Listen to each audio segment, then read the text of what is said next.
Greetings and welcome back to Room 303 in AP English, and we turn now in our study of T.S. Eliot to Ash Wednesday, his classic from 1930, really the first major poem along with Journey of Magi after his conversion experience. Now, let's just start in our notes right away that this is going to be a poem that was controversial right from the start. Now, before I go any further, as I have said in a number of my lectures, all posted at learnstrong.net, my need to say out loud, hey you guys, I have had the influences of so many important scholars and thinkers to help me to come to the ideas that I'll be sharing with you here for the next few minutes on this poem. And in that regards, I think it's important for us to go over the assumptions here really quickly, so that way you're all on the same page with me as we go through this poem. Now, first of all, I mentioned at learnstrong.net,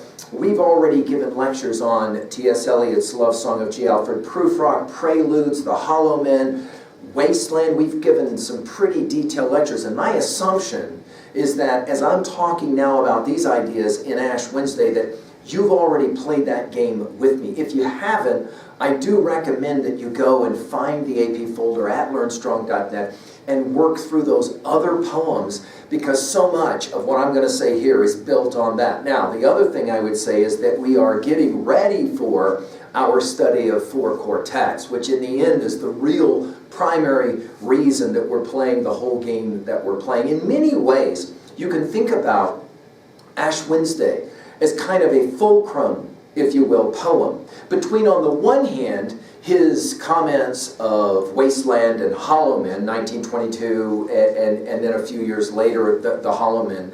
And then the four quartets, the poems that in 303 we consider probably the greatest, some of the greatest poetry we studied together. And somewhere in the middle of all of that is a conversion experience in 27, and then by 1930 he's written this poem, Ash Wednesday. We should point out right away, notice the hyphen, just like when we were playing around with the title for Wasteland, we'll play around as well with this title of Ash Wednesday. Now, just for a second, just to give you a sense of where we've been, consider where we've been in our study of AP from the beginning of the year, which kind of brings us to our study of T.S. Eliot. We've said this already earlier, but I think it bears repeating. Notice we started with our Homer and our Virgil, to Plato, to Aristotle, to Beowulf, to Chaucer, to St. Augustine, and then of course put a star next to it, Dante, Machiavelli, of course our Shakespeare. In many ways I'm going to make the argument that T.S. Eliot is trying to find a way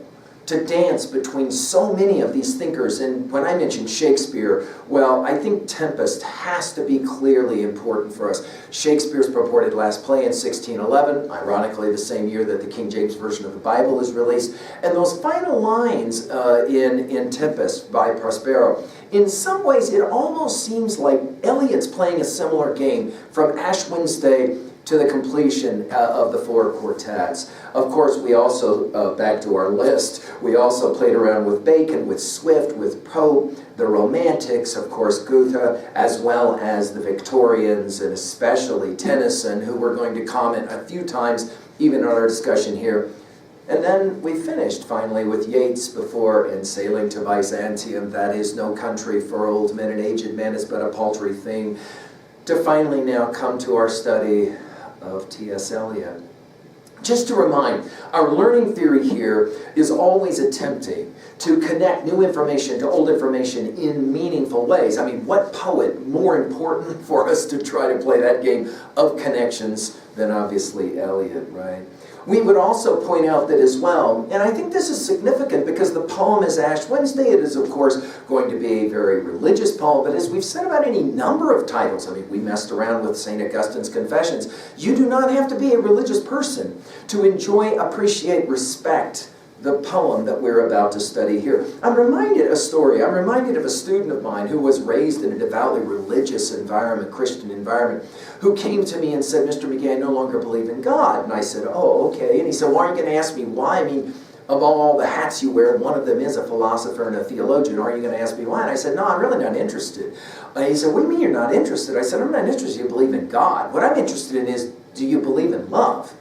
And he said, Yeah, it's the only thing I have left to believe in now that I no longer believe in God. And I said, well, that's interesting because the religious text that I'm familiar with, especially the one that you were raised on, says God is love. If you believe in love, you believe in God.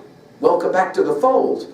And, he started weeping because he was like, why didn't anybody ever give me an argument like that for the existence of deity? And I said, well, I'm more interested in the existence of love. It is a fair question to ask, not just if you believe in love, but do you act as if you believe in love?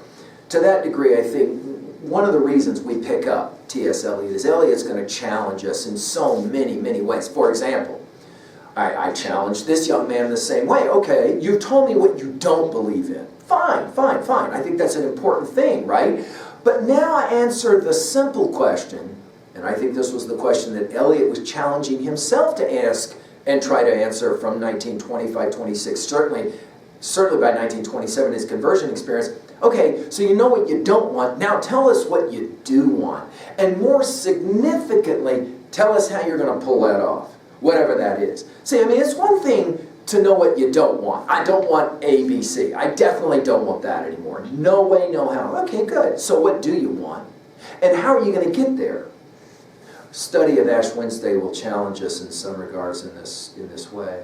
Just to remind our reading theory, as we will often refer to it, we try and answer three questions. Level 1, what does the text say? Level 2, what does the text mean? Level 3, how can it relate to this in some way?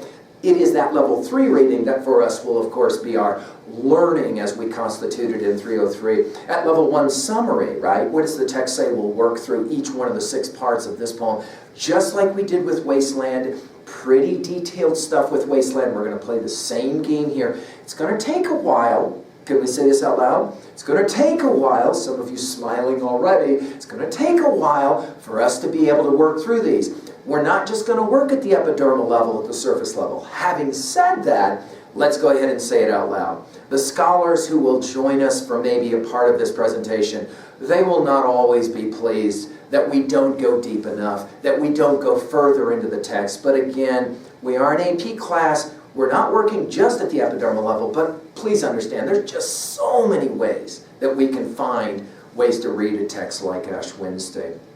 At level 2A, we'll talk about themes and messages. Here, we're going to concentrate, just like we did in our earlier lectures, on Eliot as especially poet, as priest, as politician. Of course, as priest, we're going to hear a lot about that one here, right? No question.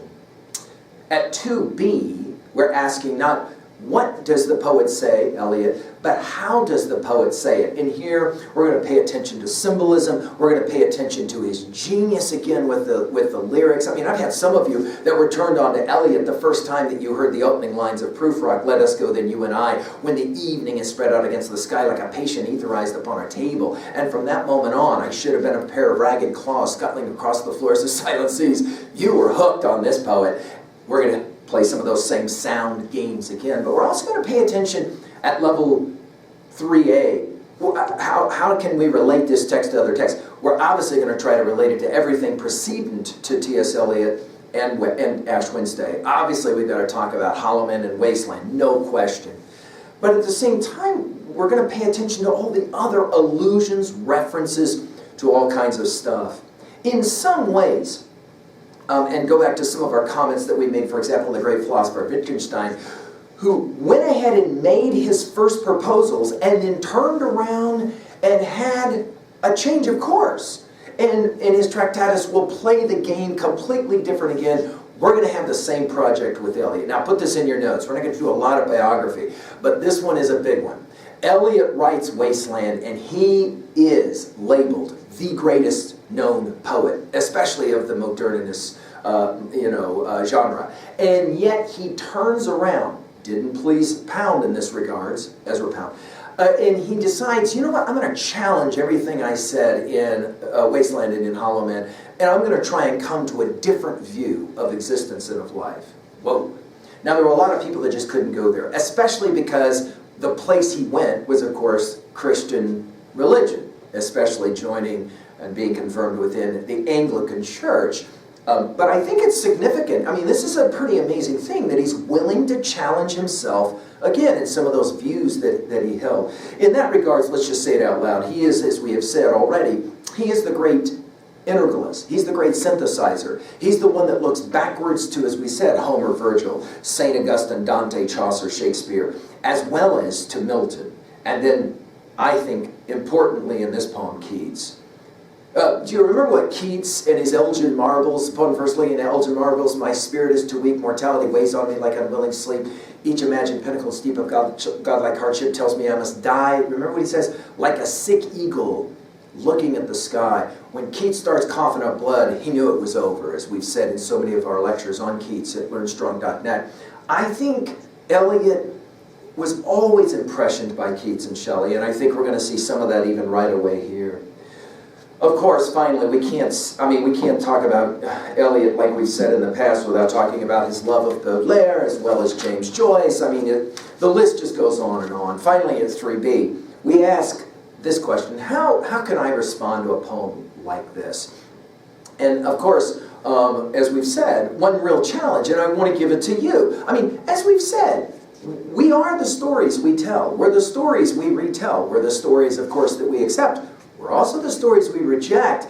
We can say that. Now I'm going to demonstrate that to you in a poem like Ash Wednesday. Eliot will in fact decide to write the greatest poem of the 20th century, 1922 Wasteland, and then turn around and by and large reject it. Or, maybe to use the language of Ken Wilber, the great American philosopher, transcend and include it. There's a whole lot of Wasteland in Ash Wednesday and Four Quartets, no question about it. But there is a transcendence that is as well a huge part of this project. We want to pay attention to that. That is to say, okay, if you know what you don't want, then let's turn around and begin to ask the more vital question. I think this ought to be the question of our education. Okay, what is it that you want, and how are you going to accomplish it? How are you going to create it? Beginning, of course, with yourself, and then moving to others, right? That is to say, to leave the world a more awakened place, as we sometimes say it in 303, than you found it. Beginning, of course, with yourself, awakening for yourself. We're going to have a lot of awakening, we're going to have a lot of Plato and perspicacity and all of that playing here as well, right? Now, as for our big five, let's just remind ourselves, anytime we pick up one of these texts, we're always asking really 5 important questions. What does the text say about epistemology? What you can know. Here we're going to meet the fallibilist position, and that's going to be an important moment for us, because you can either be an absolutist in terms of what you know, I know I'm right, you're wrong, or a relativist, there are no truths, which seems to posit a truth. That's the performative contradiction, right? The fallibilist position, that is to say, I think I'm right, I could be wrong.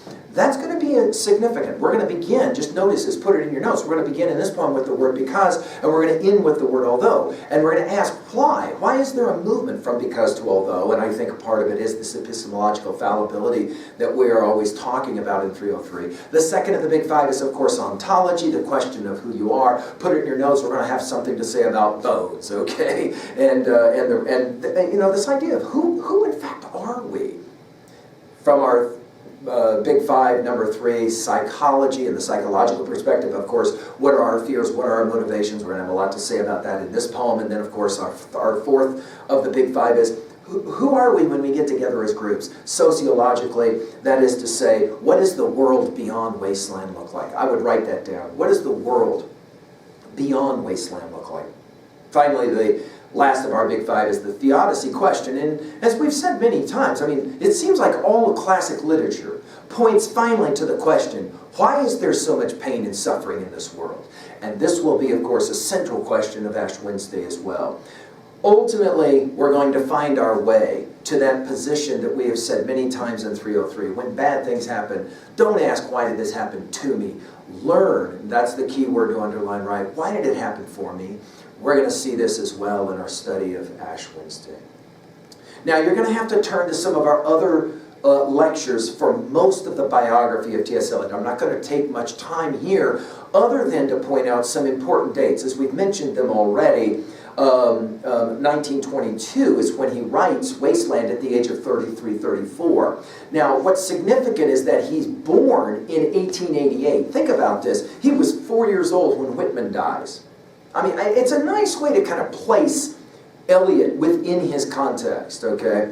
By 1927, he'll have this important conversion experience, and as well, he'll renounce his American citizenship and become English, that is to say, an expatriate, and he's right at 38, 39, 40 when that one happens, at 27.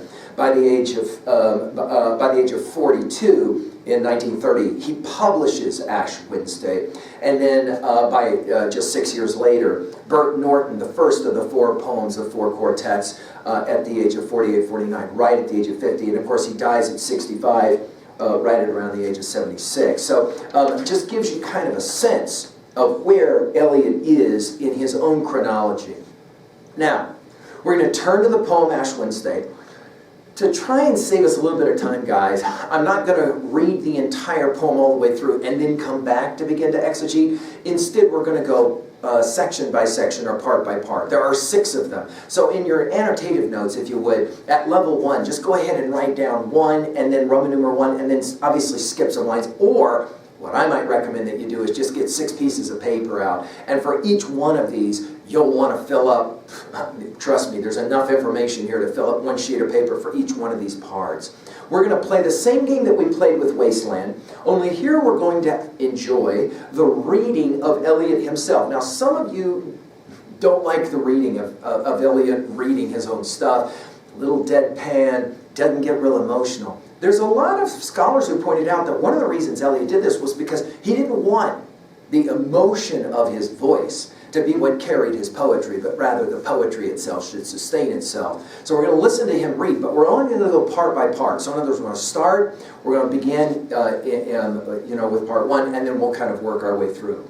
Now let's start with a little bit of background information to help you out so that you can read this thing. First of all, let's make sure that you understand what Ash Wednesday is. Some of you not raised in religious, especially Christian settings, are maybe unfamiliar with some of the concepts here. The concept of Ash Wednesday is a symbol in many ways, certainly will be for Eliot, of repentance, of renewal, and then ultimately humility. We're going to hear from Eliot in the 4 quartets, especially in East Coker. The only wisdom we can hope to acquire is the wisdom of humility. Humility is endless. The birth, the genesis of so many of the ideas of 4 quartets we're going to find in Ash Wednesday, and that will be one of them. Now, about the 4th century, the Western Church, as it's sometimes referred to, will begin to play this game of the Lenten seasons, as it calls it, and the 40 days before Easter, right? That is to say, the 40 days of Christ's fasting in the wilderness in Matthew 4:2 is being echoed here, right? Now, you don't count your Sundays when you play this game, right? And Ash Wednesday then is the first day of Lent, right? And then you'll have 7 weeks on your way to Easter. And it's a time then in the early church, especially when converts were asked to prepare to receive baptism and that kind of thing. So it's about repentance, or put it in your notes, a turning away or a turning towards, that is to say, conversion. So it makes sense that Eliot would write a poem like this after his 1927 conversion. Of course, we've already studied our St. Augustine and our Confessions 8, so we're already familiar with that pivotal moment in the garden when Augustine hears the voice that tells him to take and pick up a book and read it, and of course why that's significant for Augustine, for Dante, and now of course for T.S. Eliot as well. Okay? Here, put it in your notes, we will have poetic confession, right? In some ways, self-examination, right? And I think a biblical passage or two here will help us as we go through this. Obviously, as we put the King James Version of the Bible on our reading list for a reason, as we've said in our lectures on the KJV. So much influence from that text on thinkers, especially, of course, a writer like T.S. Eliot. The prophets are central to Eliot and to his view. I'm going to talk about Pushkin in his classic poem, The Prophet, as well as being central to this. Joel 2:12, rend your heart, not your garments, will be one of the references. Okay. Here, we're going to have one more version of the Augustine Dante approach, right? That notion, as we've said in our Dante lectures at learnstrong.net, you don't go to hell, but rather through hell. We're going to get that sense, obviously, as we play it out here in Ash Wednesday. Now, let's turn to part 1, and we're going to work through it with, first of all, T.S. Eliot's reading of part 1, and then we'll make a few observations at level 1, 2, and 3. All right, let's go to work. Ash Wednesday. Because I do not hope to turn again, because I do not hope to turn, desiring this man's gift and that man's scope, I no longer strive toward such things. Why should the aged eagle stretch its wings? Why should I mourn the vanished power of the usual rain? Because I do not hope to know again the infirm glory of the positive hour, because I do not think, because I know I shall not know the one veritable transitory power, because I cannot drink there where trees flower and springs flow, for there is nothing again. Because I know that time is always time, and place is always and only place, and what is actual only for one time and only for one place. I rejoice that things are as they are, and I renounce the blessed face and renounce the voice. Because I cannot hope to turn again, consequently I rejoice, having to construct something upon which to rejoice, and pray to God to have mercy upon us, and I pray that I may forget these matters that with myself I too much discuss, too much explain. Because I do not hope to turn again, let these words answer for what is done, not to be done again. May the judgment not be too heavy upon us. Because these wings are no longer wings to fly, but merely vans to beat the air which is now thoroughly small and dry, smaller and drier than the will. Teach us to care and not to care. Teach us to sit still. Pray for us sinners now and at the hour of our death. Pray for us now and at the hour of our death. All right, let's turn now to the poem itself. We're obviously going to kind of work line by line here, and we'll do our best to get some sense of it. Notice we begin with repetitions 10 times in the first